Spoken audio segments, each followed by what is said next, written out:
tímidozinho, né? Que bom que você veio, viu? Então, meus irmãos, nós vamos agora harmonizando os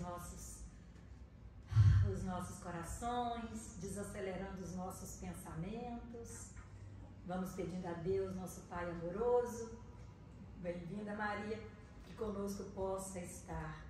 Vou cantar uma música aqui enquanto as pessoas vão acabando de chegar, para iniciarmos. Uma música que ela foi muito importante em todos os momentos da minha vida, que eu canto essa música, ela faz uma transformação muito grande naquela situação aflitiva que muitas vezes eu posso estar vivendo. E ela é nada mais do que aquele Salmo 23, que diz que o Senhor é meu pastor, nada me faltará.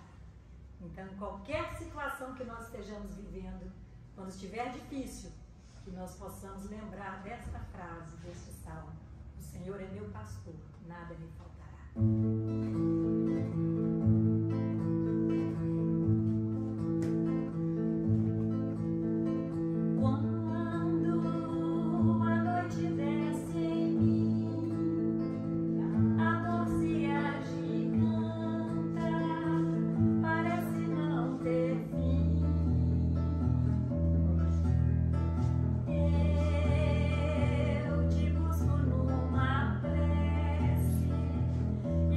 As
e é com essa certeza que nós precisamos caminhar, enfrentando os desafios, vencendo as dificuldades, superando as nossas fragilidades e vencendo o inimigo, né, gente? O inimigo que está dentro de nós. O nosso medo, a nossa ansiedade, a nossa insegurança, o nosso comodismo, a nossa preguiça. Então, uma boa notícia para todos nós que estamos aqui numa quarta-feira, numa casa de oração. Nós hoje vencemos o inimigo da preguiça, do comodismo, que por muitas vezes pode ter passado na nossa cabeça, não vir. Ah, estou cansado, tive um dia de trabalho difícil, meu dia hoje foi complicado. E, no entanto, nós superamos todos estes desafios e estamos aqui, neste momento, nesta casa de oração. Então, nós vamos elevando os nossos pensamentos a Deus. Importante que nós possamos sair daqui hoje compreendendo o que Jesus quis dizer quando ele pegou os seus discípulos, levou para aquela região montanhosa, que era como uma instância, né? Tipo uma instância hidromineral, onde as pessoas se afastavam ali do estresse, do burburinho da cidade, que era a cidade onde eles ficavam, naquele tumulto todo. E Jesus pega ali os seus apóstolos e sobe com eles. E neste momento, ele leva eles para, quando ele vai para o monte e desce, ele vem trazendo para os seus apóstolos as bem-aventuranças. E as bem-aventuranças, inclusive, certa vez nós fizemos aqui uma palestra sobre ela, de bem-aventurados, né, das bem-aventuranças. Então, a gente colocando quais as virtudes que nós precisamos de desenvolver, manifestar, para que nós possamos ser considerados bem-aventurados. Então, uma destas bem-aventuranças é: bem-aventurados os pacificadores, porque serão chamados filhos de Deus. E na escala que Jesus nos trouxe as bem-aventuranças, nós vamos compreender ao longo desta noite que a primeira bem-aventurança, que foi os pobres de espírito, nós vamos desenvolvendo a humildade. Na bem-aventurados os aflitos, porque serão consolados, nós vamos buscando manifestar a resignação. Nos bem-aventurados os mansos e pacíficos, nós vamos desenvolvendo a mansuetude. Naqueles que têm fome de justiça, nós vamos desenvolvendo a fé.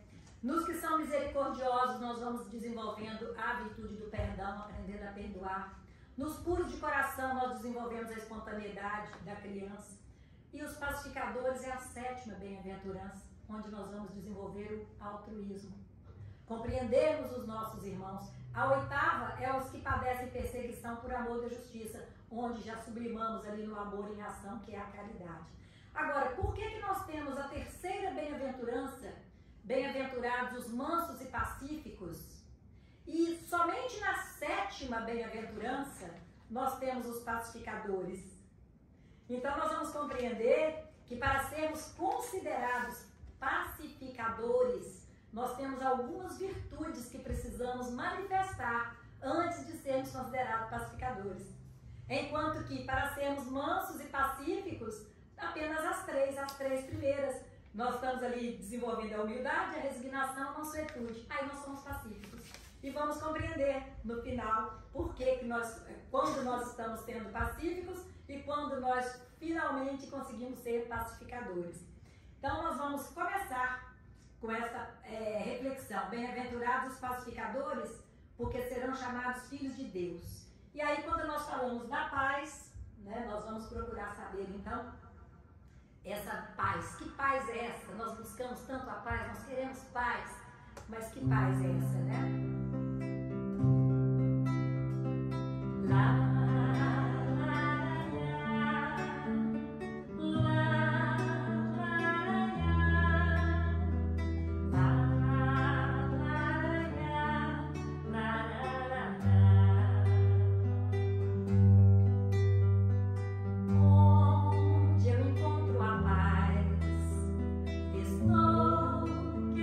Saber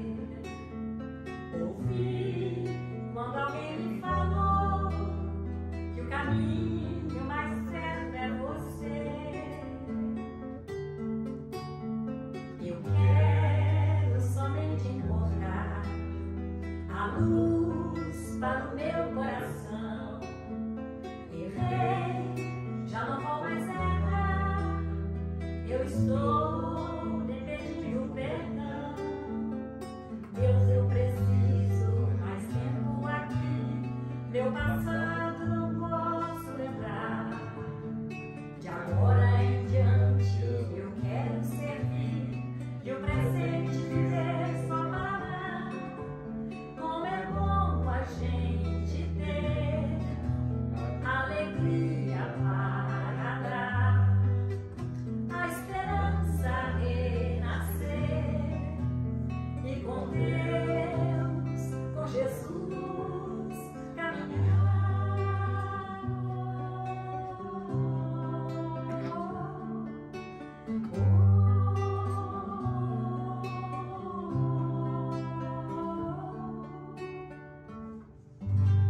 Então, meus irmãos, minhas irmãs, a paz que nós queremos ter, olha só, eu acho linda nessa música que está lá no nosso primeiro CD, para quem ainda não adquiriu, nós temos aqui na casa, né?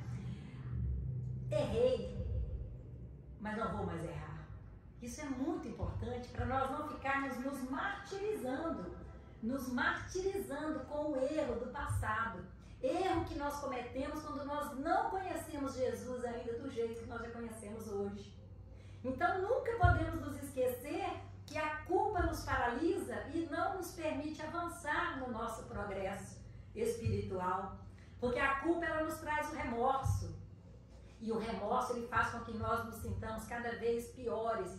Nós vamos perdendo a autoestima, nós vamos perdendo a confiança em nós mesmos, nós vamos perdendo a nossa segurança, nós vamos nos envergonhando de caminhar no caminho certo, porque nós pensamos, mas eu errei, eu fiz isso, eu fiz aquilo. Mas olha que a música diz, errei, já não vou mais errar, eu estou lhe pedindo perdão.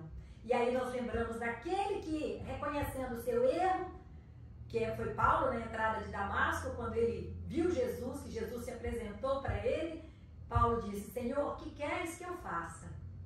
E Paulo já vinha de uma era Saulo, né, até então, mas vinha de uma jornada onde estava perseguindo cristãos, matando cristãos, porque acreditava que Jesus estava derrogando a lei de Moisés, e Saulo era um defensor da lei. Mas, então ele fez um trabalho de divulgação do Evangelho do Cristo que nenhum outro no lugar dele teria dado conta de fazer com tanta maestria, com tanta fidelidade a Deus. Mas temos Judas, que entrou no arrependimento, na culpa por ter entregado Jesus e que não deu conta de lidar justamente com a culpa e suicidou quando a ficha dele caiu, que ele percebeu o que havia feito. Então nós temos que estar atentos para que os nossos erros não paralisem o nosso avanço. E aí nós temos ali nosso estado de espírito, nosso estado de alma sempre depende dos caminhos que escolhemos, das escolhas que fazemos. O que significa isso? As escolhas que nós fizermos, nós podemos fazer qualquer escolha, mas nunca podemos nos esquecer que nós somos escravos das escolhas que fizermos, porque as consequências das nossas escolhas nós teremos que arcar. E às vezes a pessoa diz, eu queria muito ser da doutrina espírita, mas ela proíbe muita coisa. E quando a pessoa diz isso, ela demonstra um desconhecimento do que é verdadeiramente a doutrina, porque a doutrina não nos proíbe de nada. Ela não nos proíbe de nada. Ela não diz, você não pode fazer isso, você não pode fazer aquilo. Ela diz, você não deve, mas se você fizer, arque com as consequências. Porque respeita o livre-arbítrio de cada um, respeita as escolhas que cada um faz ao longo da sua vida. E se nós estamos hoje, há 2000 anos, depois de Jesus ter vindo, nos trazendo este ensinamento maravilhoso, isso significa que nós fizemos escolhas muito equivocadas, por estarmos ainda reencarnados num planeta de provas e expiações, passando por tantas aflições.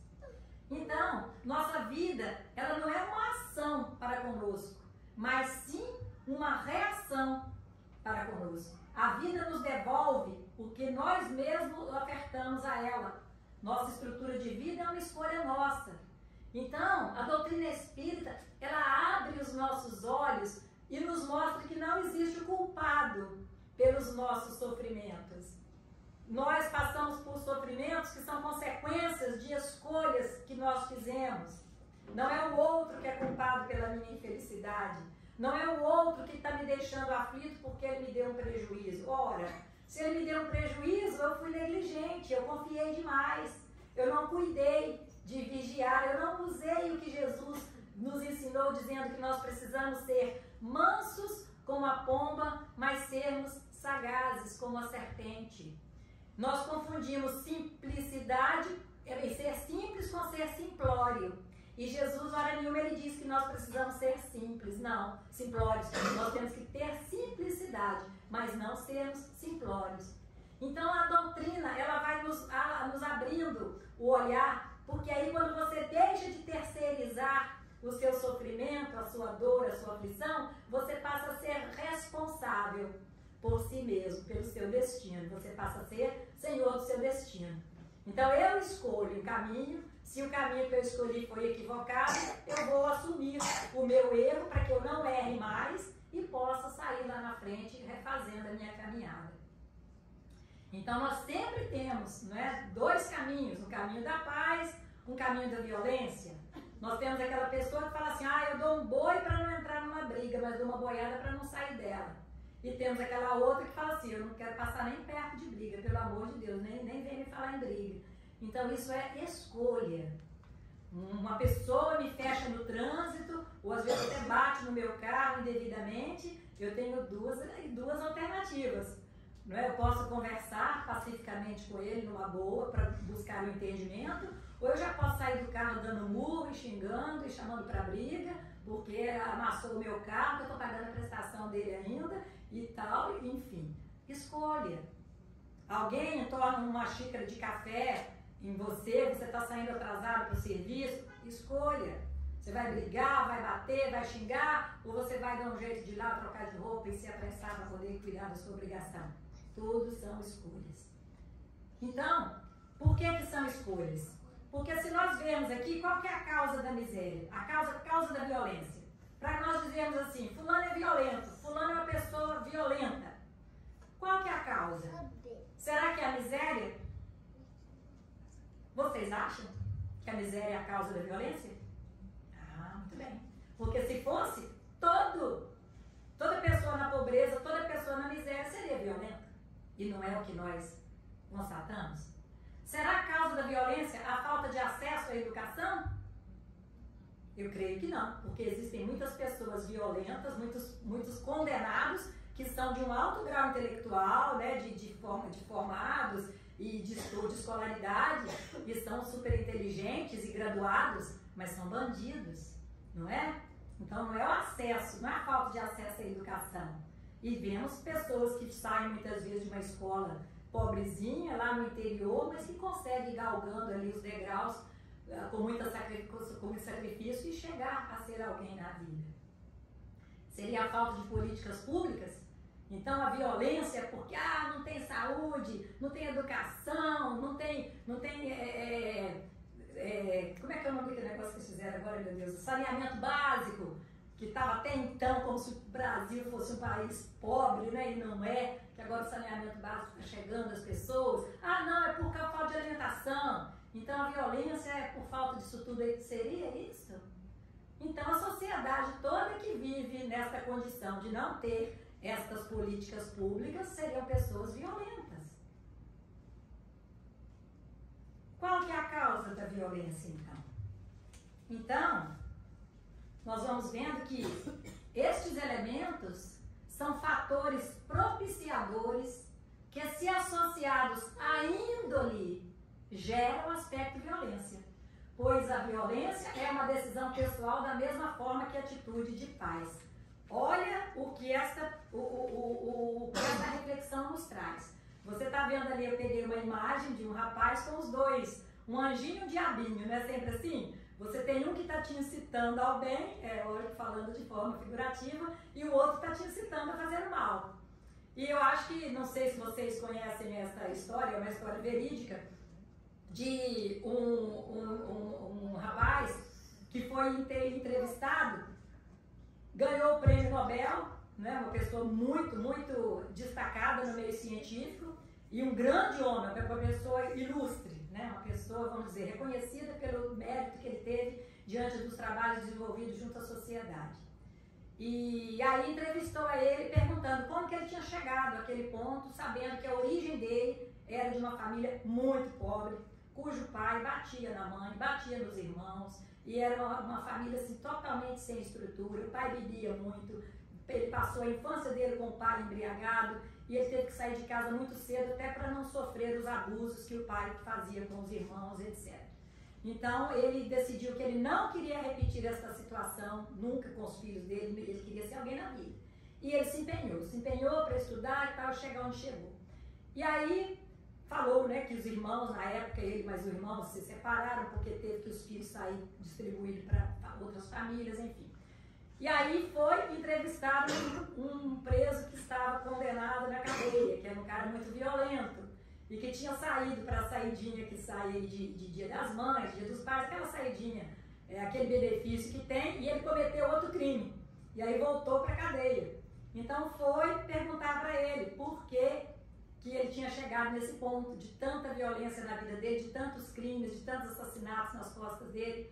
E aí ele explicou que o pai dele era uma pessoa muito violenta, que batia nele, batia na mãe, era alcoólatra, né, abusava dos irmãos, e que certa feita a casa toda se desfez, a família foi cada qual para um canto, e ele, por ter passado por isso tudo, ele partiu do lado da violência. Quando foi saber, eles eram irmãos. Ou seja, tiveram a mesma base familiar, a mesma estrutura, ou seja, a mesma falta de base familiar, mas um decidiu que não queria aquilo para ele e que ia fazer uma caminhada diferente. O outro já se acomodou ali, o que é? Índole. Então, existindo na pessoa a índole má, a índole que propicia a violência, ela vai desenvolver, porque é índole. Então, é o caráter, né? E Emmanuel, lá em Fonte Viva, no capítulo 136, tem uma pergunta: o que é a paz? Emmanuel diz: a paz é decorrente, seja bem-vindo, meu amigo, a paz é decorrente da quitação da consciência para com a vida. Olha, o que significa isso então? Significa que se eu tiver no mínimo com a minha consciência tranquila, eu já dei um passo para estar em paz. Concorda? Quitação da consciência com a vida. Agora, se eu estiver com peso na consciência, se eu estiver com a consciência pesada porque eu dei um prejuízo em alguém, porque eu fiz um mal em alguém, porque uma atitude que eu não estava pensando aqui que eu fiz, eu acabei prejudicando a pessoa perdeu até o emprego, a minha consciência não está tranquila. Eu tenho condição de estar em paz? E Jesus, ele diz: deixe-vos a paz, a minha paz vos dou. Não vos la dou como o mundo a dá. Não se turbe o vosso coração, nem se atemorize. Está lá em João. Não é? Então, Cristo nos dá a paz, mas não a paz que o mundo dá. A paz do Cristo é a paz, é você estar em paz com a sua consciência. É você examinar-se a si mesmo e perceber que você não é uma pessoa do mal, que você não prejudica ninguém, que você não deixa de ajudar as pessoas quando elas te procuram, que você é uma pessoa que procura ser gentil, ser bom, ser afável, ser uma pessoa amorosa, atenciosa. Isso te dá paz, porque você está cumprindo o propósito de Deus para a sua vida. Nós estamos aqui todos reencarnados e nós já falamos que a nossa reencarnação tem como objetivo maior nós aprendermos a amar. E nós estamos hoje ainda batendo cabeça porque nós não aprendemos verdadeiramente a amar os nossos irmãos. Então, o que é a paz?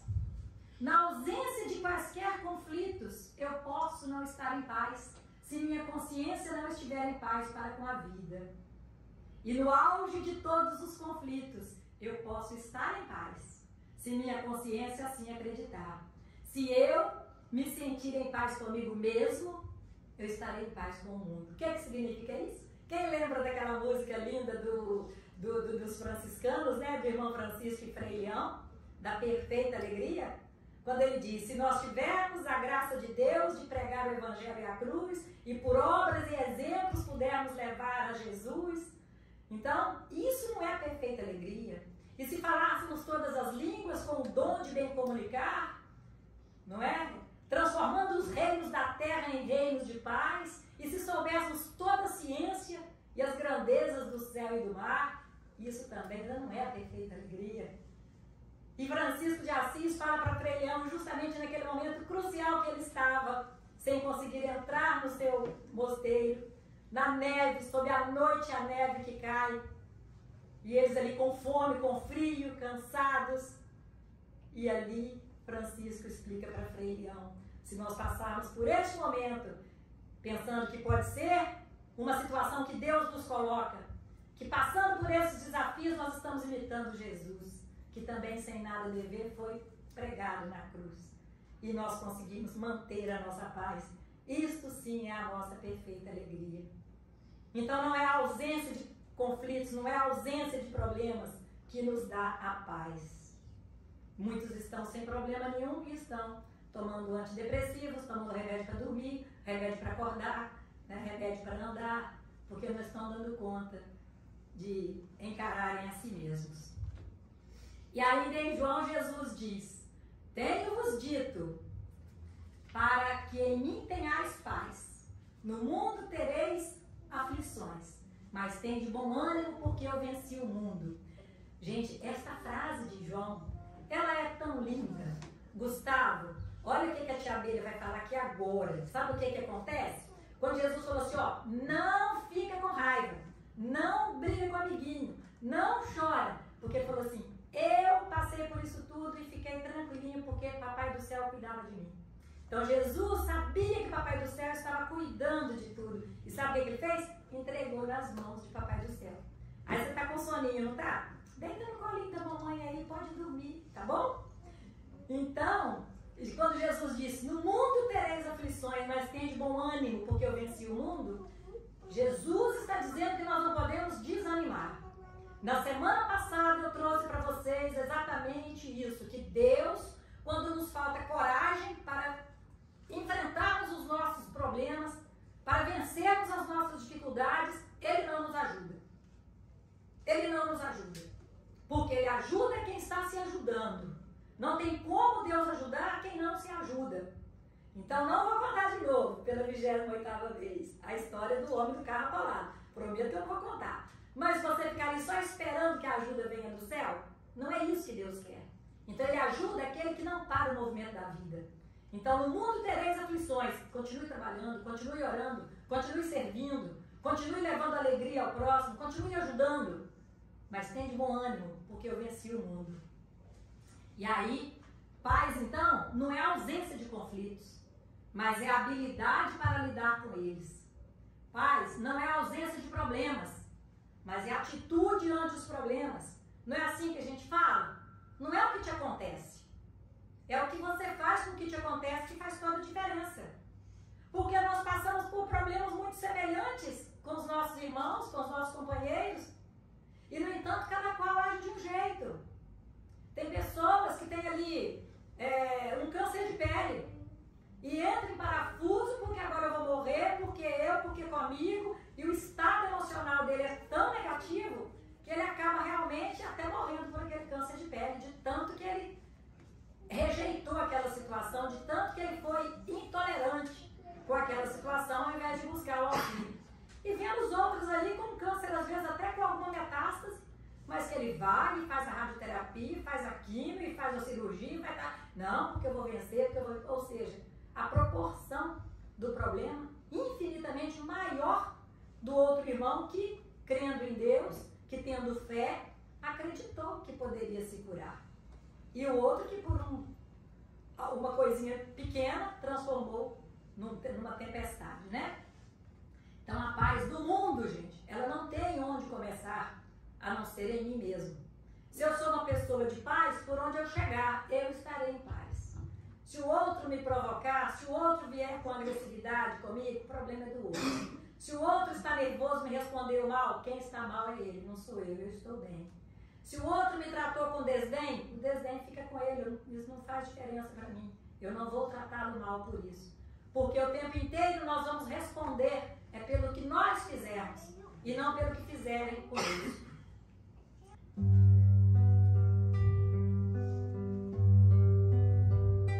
A paz no mundo começa em mim. Se eu tenho amor, com certeza sou feliz. Se eu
ser da paz, não é? Então, mas o que é a paz? Continua a pergunta, o que é a paz? O que é a paz? E aí, não importa o que fizeram com você, o que importa é o que você faz de você. Então, não é o que te acontece, é o que você faz com o que te acontece. Ficou claro isso, gente? Que nós podemos reagir de maneiras diferentes em qualquer situação. Nós temos a opção de sermos parte do problema quando nós nos desesperamos ou de sermos parte da solução quando nós procuramos fazer uma checagem do que realmente está acontecendo, fazer ali um diagnóstico e buscarmos a solução. Isso está em nossas mãos. E aí, como buscar a paz se não no encontro comigo mesmo? E lá no Livro dos Espíritos, no capítulo 12, que fala da perfeição moral, Kardec diz sobre o conhecimento de si mesmo. Justamente porque na pergunta que Kardec fez aos espíritos, quando os espíritos falavam para Kardec que os espíritos influenciam em nossas vidas, então Kardec perguntou, né, os espíritos influem na nossa vida? Os espíritos responderam assim, muito mais do que podeis imaginar. Na mais das vezes, são eles que vos dirigem. Então, os espíritos, deixando isso claro para Kardec, Kardec então perguntou assim, mas como é que eu posso fazer para estar isento, para me eximir da ação do mal, para que o mau espírito não possa me atingir, não possa me prejudicar? E aí os espíritos falaram para Kardec, conhece-te a ti mesmo. Porque conhecendo a mim mesmo, eu vou conseguir vencer o mal que existe em mim, que é o mal que abre as portas para que os bons espíritos possam me auxiliar ou para que os maus espíritos possam me atormentar. Mas eu preciso conhecer a mim mesmo. O próprio sábio da humanidade disse, né? Conhece-te a ti mesmo, Sócrates. Então ele diz, qual o meio mais prático, mais eficaz que tem o homem de se melhorar nesta vida e de resistir à atração do mal? Um sábio da antiguidade vos disse, conhece-te a ti mesmo. E aí, ainda no Livro dos Espíritos, na pergunta, ele vem e traz para nós sobre o conhecimento de si mesmo, na pergunta 919A.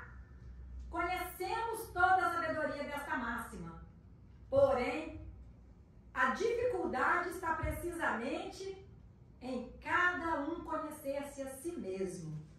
Qual o meio de conseguir? E aí nós ficamos querendo conhecer a nós mesmos. E Santo Agostinho nos deixou uma passagem muito linda no Livro dos Espíritos, falando exatamente como que ele fazia para que ele pudesse chegar a ter o conhecimento de si mesmo. E aí eu trouxe aqui porque a gente vai lendo devagarzinho, e quando a gente lê, a gente fixa mais, para vocês poderem compartilhar. Olha só o que ele disse. Fazei o que eu fazia quando vivi na terra. No fim de cada dia, interrogava a minha consciência, passava em revista o que havia feito e me perguntava não tinha faltado ao cumprimento de algum dever, se ninguém teria tido motivo para se queixar de mim. Gente, ele fazia essa pergunta no final de cada dia. Não é igual nós fazemos no final do ano, não. Dia 31 de dezembro, aí nós vamos para a praia, nós vamos abrir o champanhe e nós queremos naquele dia fazermos uma retrospectiva do nosso ano para que a gente possa começar o ano novo melhor. Isso não funciona não, gente. Isso não funciona não. Se nós não fizermos a todas as noites essa reflexão, como é que eu vou me lembrar no 364 dias, o que é que eu fiz lá no 70º dia, lá no 15º dia? Não vou me lembrar. Então Santo Agostinho fazia todos os dias. Foi assim, ele diz, foi assim que cheguei. Gugu, beijão pra você, viu, meu amor? Quando você quiser vender a tia dele, você volta? Eu vou ficar muito feliz aqui, ó. Aqui, Gugu, ó. Viu? Tchau, tá? Tchau, Flávia. Obrigada por ter vindo, viu? Tchauzinho, meu amor. Então foi assim que cheguei a me conhecer e ver o que em mim necessitava de reforma. Aqueles que todas as noites lembrassem todas as suas ações do dia e se perguntassem o que fez de bem ou de mal, pedindo a Deus e ao seu anjo guardião que eu o esclarecesse, adquiriria uma grande força para se aperfeiçoar, porque acreditai, Deus o assistirá. Então, se eu estou naquela noite pedindo a Deus, Senhor, me mostra onde eu errei, me mostra onde eu deixei de ser caridosa, me mostra onde eu possa ter prejudicado meu irmão, Ele vai mostrar. Perguntai ainda isto: se aprovesse a Deus chamar-me neste momento, ao entrar no mundo dos espíritos, onde nada é oculto, teria eu de temer o olhar de alguém? Então imagina que eu estou aqui pensando horrores da Aninha. E aí nesse momento, eu e a Aninha desencarnamos. Vai ser sozinha. Ó, aqueles companheiros, nós estamos juntos, na alegria e na tristeza. Então, será que o que eu estou pensando da Aninha, que ela vai ver daquele do lado de lá, eu realmente não me sentiria constrangida? Tamo junto, hein, amiga? Então, veja aqui. Aí ele diz: examinai o que pudesseis ter feito contra Deus, depois contra o próximo, e por fim contra vós mesmos. As respostas serão motivo de repouso para a vossa consciência, ou indicarão um mal que deve ser curado. Percebe que nós falamos lá no início? Que a consciência, quando ela está tranquila, quando ela está quitada com Deus, você está em paz? E ele ainda diz: o conhecimento de si mesmo é, portanto, a chave do melhoramento individual. Mas direis como julgar a si mesmo? Como é que eu vou me julgar? Olha, eu vou achar que eu sou vaidosa? Eu vou achar que eu sou invejosa? Mas eu vou achar que eu sou maledicente? Não, eu só faço um comentáriozinho. Né? Então eu vou estar sempre passando pano para as minhas mazelas morais. Então ele pergunta: como que eu vou julgar a mim mesmo? Não se terá a ilusão do amor próprio que atenua as faltas e as torna desculpáveis? O avaro se julga simplesmente econômico e previdente. O orgulhoso se considera tão somente cheio de dignidade. Compreenderam o que ele diz? Eu sempre vou estar encontrando uma desculpa para as minhas mazelas morais. Não, eu não tenho inveja da Aninha, não. Só falei com ela que aquele ouro que ela usa lá podia estar no meu braço. Nem inveja, não. Imagina, né? Então você vai desculpando, você vai encontrando justificativas. Não sou preguiçosa, não, mas é porque fulano me chamou para ajudar na mudança lá no fim de semana, eu estava à toa, mas estava cansada, minha semana foi difícil. Não, mas não sou preguiçosa, não. E a gente vai encontrando justificativas. Não, eu não gasto demais, não, gente, mas eu trabalho tanto, eu mereço comprar um vestido de R$2.000, eu trabalho tanto, né? Não, mas o que é isso? Eu troco de carro todo ano? Não é vaidade, não é porque o meu vizinho trocou que eu quero trocar o meu, não. É só porque eu queria um pouco mais de conforto. E assim, né, dando exemplos soltos, a gente vai justificando as nossas mazelas morais. Então, se eu não reconheço que eu sou maledicente, eu nunca vou me corrigir da maledicência. Se eu não reconheço que eu sou orgulhosa, nunca vou me corrigir do orgulho. Nunca, entre aspas, né, gente? Que a lei de progresso, ela é para todos nós, e todos nós um dia seremos anjos. Querendo ou não, nós estamos fadados ao progresso. Mesmo que tenhamos que pagar um preço alto com o nosso sofrimento, mas todos nós vamos evoluir. Mas enquanto eu não reconhecer os meus erros, não acabou ainda não, viu? Eu sei. Faz favor. Ah, você vai na casinha, né? Então, nós precisamos nos reconhecer. Ainda diz, quando estáis indecisos quanto ao valor de uma de vossas ações, perguntai como a qualificarias se tivesse sido praticada por outra pessoa. Se a censurades em outros, ela não poderia ser mais legítima para vós, porque Deus não usa de duas medidas para a justiça. E por que que Jesus veio nos dizendo? Amar a Deus sobre todas as coisas, amar ao próximo como a si mesmo e não fazer com o outro o que você não gostaria que te fizesse. Simples assim. O que eu fiz com a Maria hoje, se Maria tivesse feito comigo, eu ficaria feliz?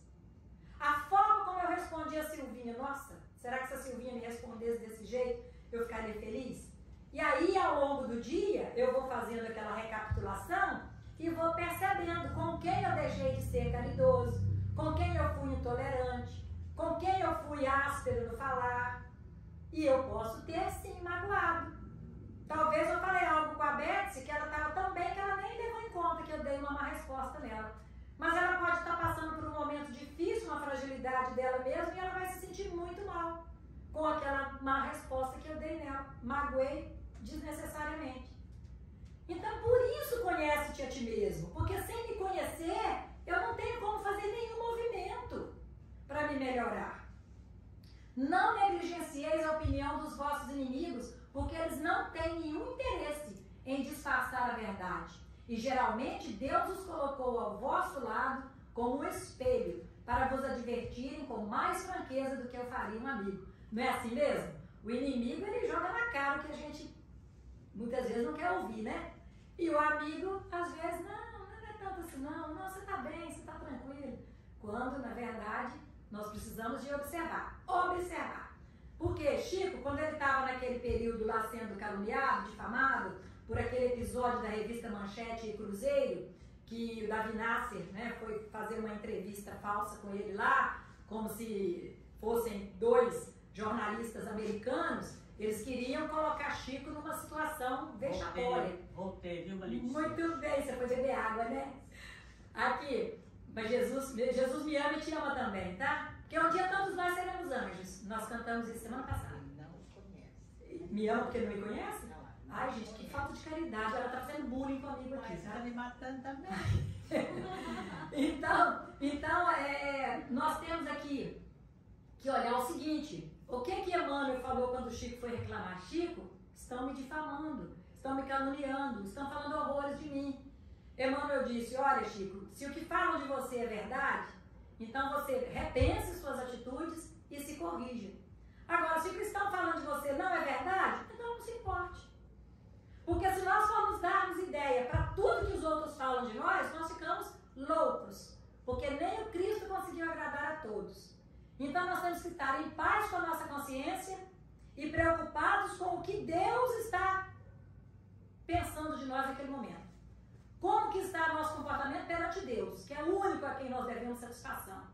Agora, se o outro está gostando, ou se o outro às vezes tem uma inveja e está ali querendo te derrubar, te botar mais para baixo, problema do outro, você não tem que entrar na pilha. O tempo inteiro é entre eu e Deus. Eu sempre falo aquela frase, o que o outro pensa a meu respeito é problema do outro, não é problema meu. Eu sei de mim, agora o que o outro pensa de mim não é problema meu. Nesse sentido. Então, que aquele que tem a verdadeira vontade de se melhorar, explore, portanto, a sua consciência, a fim de arrancar dali as más tendências, como arranca as ervas daninhas do seu jardim. Se eu percebo, então, ali o raminho da maledicência, viu, Marquinhos? Estou enxergando, tá? Já estou arrancando ele. Aí eu arranco para que aquilo ali não cresça. Aí, se ele puder dizer que a sua jornada foi boa, pode dormir em paz e esperar, sem temor, o despertar na outra vida. Então, se naquela noite eu fiz um exame de consciência, todas as noites, e aí eu percebo que tudo que eu fiz ali, eu não feri ao meu próximo, eu agi de acordo com o que Jesus ensinou, que eu durmo em paz. Se eu tiver que fazer a passagem naquela noite, eu vou chegar do outro lado tranquilo, não é? Sereno, porque eu não tenho nada a temer. Então conhece a ti mesmo, porque eu não faço o bem que prefiro, mas o mal que não quero, esse faço. Paulo disse isso aos romanos. Por quê? Porque ele estava naquela luta consigo mesmo, de vencer, de tirar o espírito um espinho na carne do homem velho ainda, das mazelas que ele ainda não conseguia vencer, que ele ainda não conseguia se libertar, das coisas que mesmo não agindo, como praticando as coisas, ele ainda pensava em coisas ruins. Então ele fala, o bem que eu quero fazer eu não consigo fazer, mas o mal que eu não quero, esse eu faço.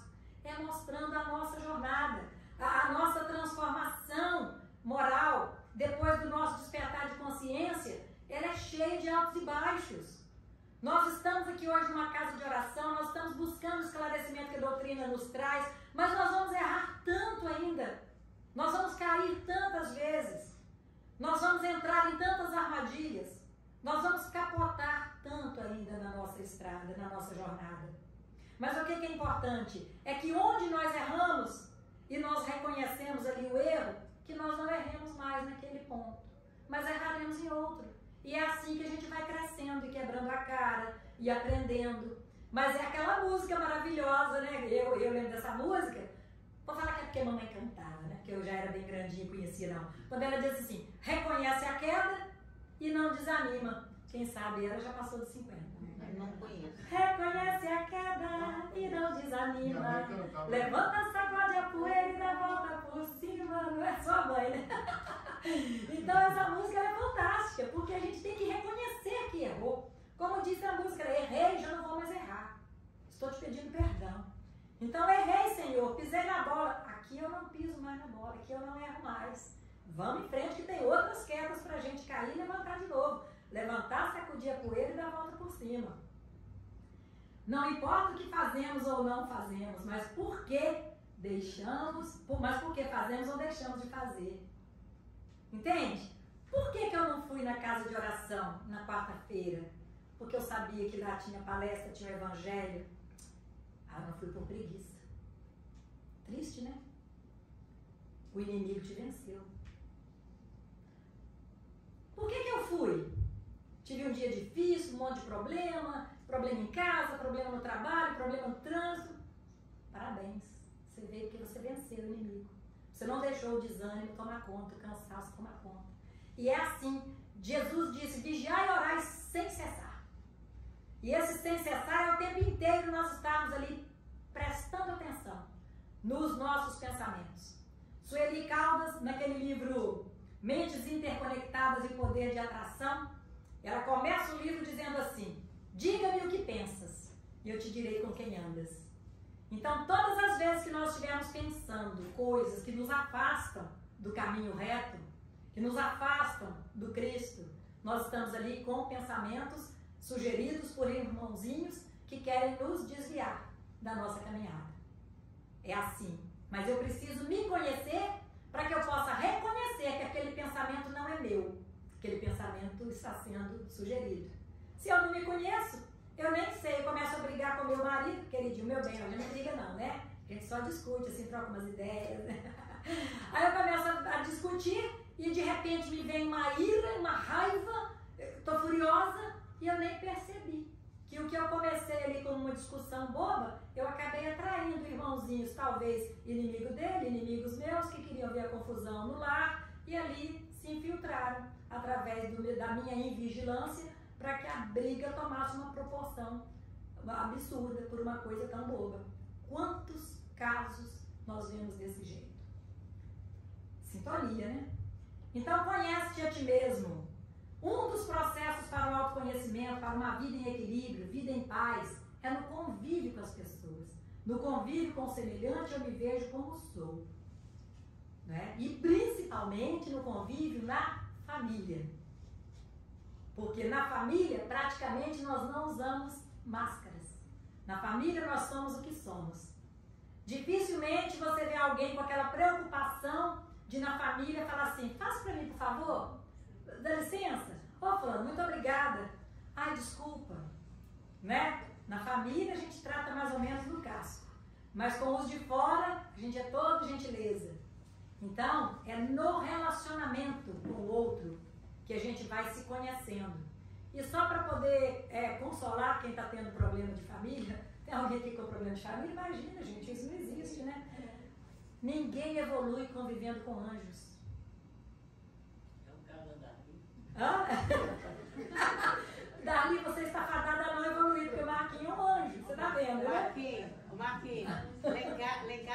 tem anjo, tá? Só tem anjo. Então, gente, não adianta nós querermos vida boa, relacionamento só de paz, não. Nesses a gente não cresce. Eles são maravilhosos. Graças a Deus que nós temos estes lenitivos, estes refrigérios, que são relações que a gente tem muitas vezes, relações amorosas, de amizade, de fraternidade, de simpatia, que nos fortalece a caminhada.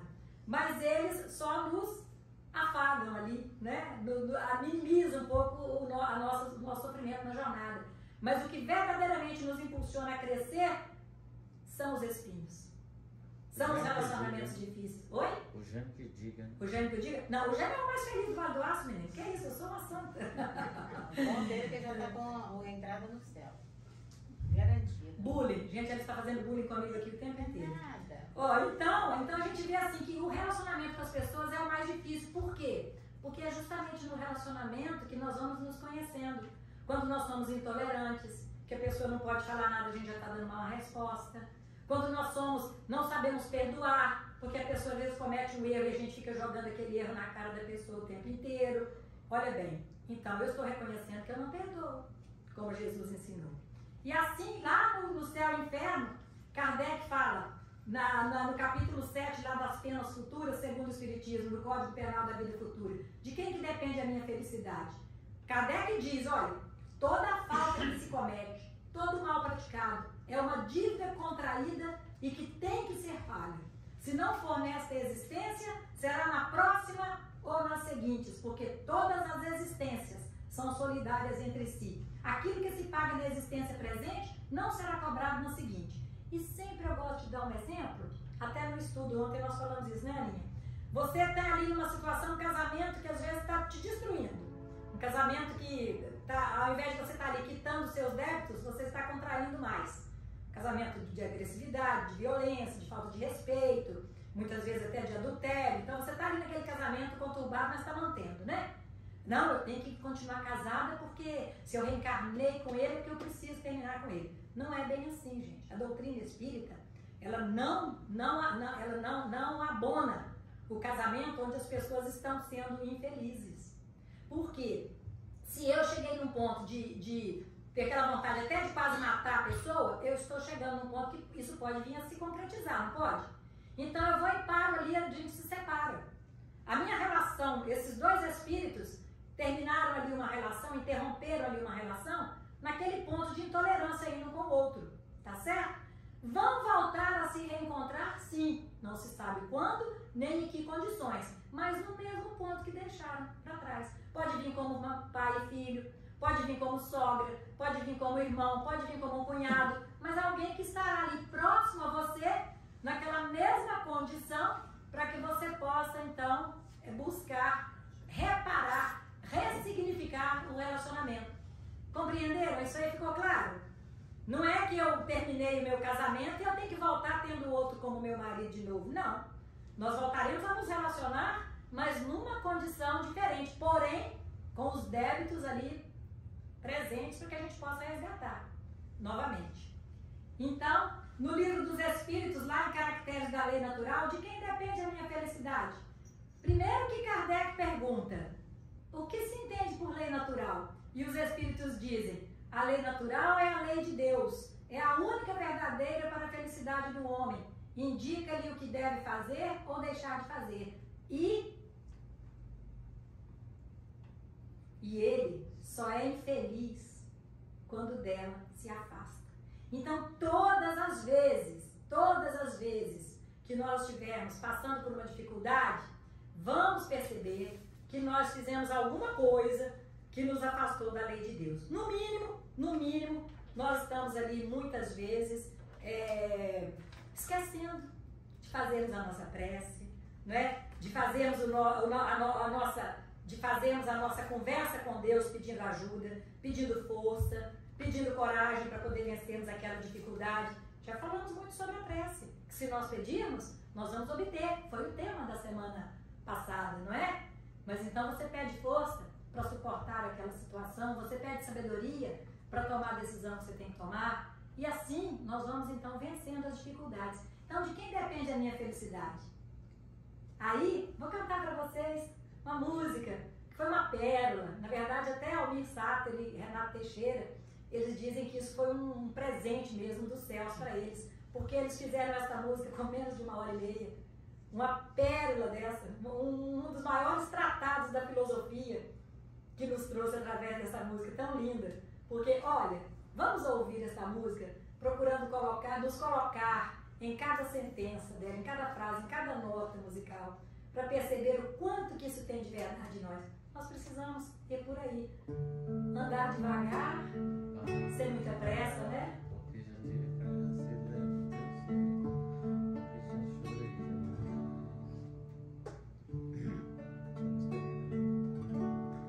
Ando devagar, porque já tive pressa, e levo este sorriso, porque já chorei demais.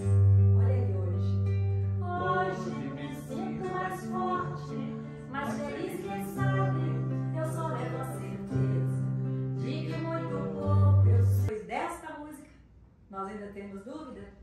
Cada um de nós compõe a sua história, e cada ser em si carrega o dom de ser capaz de ser feliz. Nós temos uma palestra com esta música, a palestra inteira foi em torno das reflexões que esta música nos traz. Então é perfeita, né, gente? Perfeita. Então, de quem depende a minha felicidade? Aí nós vemos lá que construir a felicidade em cima das pessoas é construí-la em bases frágeis, pois as pessoas sempre nos frustram e também nós as frustramos. Temos que construí-la em cima da nossa consciência e nela a nossa estrutura de paz. O que ele está dizendo aqui? Ah, fulano me desiludiu. Pois é, só se desilude quem se ilude. Então, todas as vezes que nós nos decepcionamos com as pessoas, é porque nós criamos expectativas com relação a elas. Então, eu caso porque eu quero que meu marido me faça feliz. Meu Deus, que covardia, né? Você colocar no ombro do outro essa responsabilidade. Que egoísmo. Por que você não pensa assim, eu caso e vou dedicar a minha vida para fazer com que ele seja um homem feliz, com que ele se sinta bem, com que ele realize os seus sonhos e juntos nós possamos caminhar? Não seria muito mais fácil para não sofrer, né? Mas aí a gente cria aquela expectativa, coloca a responsabilidade no outro e o outro não tem obrigação nenhuma de corresponder às nossas expectativas. O outro é o outro. Ele é o que ele é. Nós é que criamos expectativas com relação a ele. Ah, vou dar isso aqui para ele, ele vai me agradecer, tá? Às vezes eu vou entregar para ele um presente, ele vai pegar, vai guardar lá no guarda-roupa. Ai, que pouco caso, nem ligou pro meu presente. Às vezes não, depois chegou outro dia lá, toma um banho, veste lá a camisa bonita, todo feliz porque ganhou a camisa. Só porque não expressou do jeito que eu imaginei, eu vou me sentindo frustrada porque ele nem deu ideia para a camisa que eu dei para ele. Então, olha como que os nossos sofrimentos, nós mesmos aqui construímos, né? Aí, chegamos lá para fechar, lá nas bem-aventuranças. Bem-aventurados os mansos e pacíficos, porque eles herdarão a terra. E lá na 7ª, como eu falei com vocês, bem-aventurados os mansos, os pacificadores, porque serão chamados filhos de Deus. Por quê? Por quê que nessa escala evolutiva eu tenho cá na 3ª pacífico e lá na 7ª é que eu tenho pacificador? É porque para que eu possa ser considerado pacificador, veja bem, qual que é a diferença entre ser pacífico e ser pacificador? Vocês sabem? Olha, ser pacífico, manso, é ter paciência, não reagir, não devolver do mal quem recebe. É uma atitude interna de não ação, de não violência, não reação. Ser pacificador é promover a paz, fazer a atitude da paz. Então, para que você possa ser um promotor da paz, você já tem que ter humildade, você tem que ter resignação, você tem que ter mansuetude, porque você já é pacífico, você tem que ter fé, fé na vida, fé no homem, fé no que vier, não é assim que Gonzaguinha cantou? Nós temos que saber perdoar, nós temos que ser espontâneos, ter o coração puro. E aí lá no Evangelho ele diz, para fazer o bem, precisa sempre a ação da vontade. Para não praticar o mal, basta as mais das vezes a inércia e a indiferença. Gente, olha, no Evangelho, Kardec fala assim, lá no Sede Perfeitos, né? Quando fala do verdadeiro espírita, do verdadeiro cristão, então ele fala assim, como é que a gente reconhece o verdadeiro espírita ou o verdadeiro cristão? E aí ele diz, conhece pelas suas qualidades morais e pelo esforço que ele faz em vencer as suas imperfeições. E ele diz ainda que não basta nós não fazermos o mal, porque nós seremos responsáveis por todo o mal que advenha de um bem que nós tenhamos deixado de fazer. Então não basta não fazermos o mal, é importante que façamos o bem. Para sermos pacificadores, não basta que nós sejamos aquela pessoa que não responde na mesma moeda, que não revida, mas é importante que eu faça algo para que a paz esteja presente no ambiente. Todo pacificador, ele é pacífico, mas nem todo pacífico é pacificador. Porque às vezes o pacífico, ele não faz o bem para ninguém. E ele justifica assim, eu não faço mal para ninguém, estou na minha, eu não ajudo ninguém, eu não ajudo com nada, não colaboro com nada. Poxa, mas você tem que... Não faço mal para ninguém, não prejudico ninguém. Você não prejudica, mas também não está fazendo bem. Então você está deixando de levar o bem a alguém pela sua inércia. Compreenderam a diferença? O pacífico, ele está muito mais ainda nos degraus iniciais da bem-aventurança. Para que ele possa ser o pacificador, ele tem que avançar ainda, ele tem que ter este olhar para auxiliar o outro, ele tem que ter empatia, ele tem que se colocar no lugar do outro, onde ele chegar. Então, se ele chega num ambiente, está tendo ali uma conversa encalorada, está tendo ali às vezes uma discussão, ele não pode ser aquele que chega botando lenha na fogueira. Ele tem que apaziguar, ele tem por obrigação de ser diferente. Aí chega a Silvinha, vem me falar alguma coisa da Maria, e minha Maria, e eu vou, em vez de eu acalmar o coração da Silvinha e remediar a situação, eu vou falar assim, Maria é assim mesmo, você tem que ver o que ela fez comigo semana passada. Ou seja, ao invés de eu ajudar, eu ainda botei mais lenha na fogueira. Maria, abre seu olho. Então, quando nós estamos agindo assim, nós não estamos sendo pacificadores. Então, tá vendo por que a bem-aventurança do pacificador está lá no sétimo degrau? Temos muito que nos esforçar para sermos pacificadores. Mas aí Jesus diz, bem-aventurados os pacificadores, porque verão a Deus. Verão a Deus no sentido de nos identificarmos com Deus, com a presença divina em nós. Como Paulo dizia, já não sou eu quem vive, é o Cristo que vive em mim. De tão identificado que ele estava com a missão que ele se propôs a cumprir, com o propósito de Deus na sua vida, de tão fiel ele era. E ele sentia que nem era mais ele, que o Cristo falava através dele. E aí, qual a diferença então? Ser pacífico e ser pacificador? Somos pacíficos ou somos pacificadores? Estamos não reagindo ao mal ou estamos promovendo o bem? Percebeu a diferença? O pacificador não reage.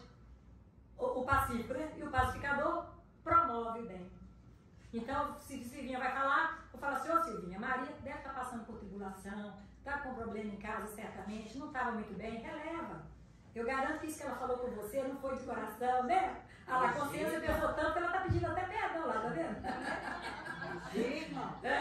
Então assim, o pacificador, ele vai sempre tentar ali amenizar, né? Como estava lá naquela oração, gente, de São Francisco. A oração de São Francisco. Quem conhece essa frase? Quem que já ouviu isso aí? Hã? O que São Francisco disse? Senhor, fazei que eu procure mais, consolar que ser consolado, compreender que ser compreendido, amar que ser amado, pois é dando que se recebe, é perdoando que se é perdoado, e é morrendo que se vive para a vida eterna. Ou seja, São Francisco vem então nos mostrando que é quando é o bem que eu faço para o outro que retorna como um bem para mim. É a felicidade que eu proporciono ao outro que vem para mim como felicidade, como paz na consciência, como alegria. E aí, vamos cantar. Gente, Gente, a palestra musical vai até 10 horas, tá? Mentira! Daqui a pouquinho já tô acabando. É porque nós vamos cantando, que a minha avó falava assim, ó, quem canta seus males espanta e quem canta reza 2 vezes. Então, como nós estamos precisando rezar muito, misericórdia, vamos cantar, porque a gente já está rezando em dobro aí, tá? Quero ouvir vocês cantando. Senhor, fazei-me um instrumento de vossa paz, onde houver ódio que eu leve o amor, onde houver ofensa que eu leve o perdão, onde houver discórdia que eu leve a união, onde houver dúvidas que eu leve a fé, onde houver erro que eu leve a verdade, onde houver desespero que eu leve a esperança, onde houver tristeza que eu leve a alegria, onde houver trevas que eu leve a luz. Ó Mestre, fazei que eu procure mais o quê? Consolar e ser consolado. O que mais?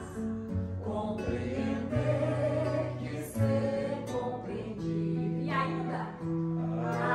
Amar e ser amado. Por quê? Pois é tanto que se recebe, é perdoando que se é perdoado, e é morrendo que se vive para a vida eterna.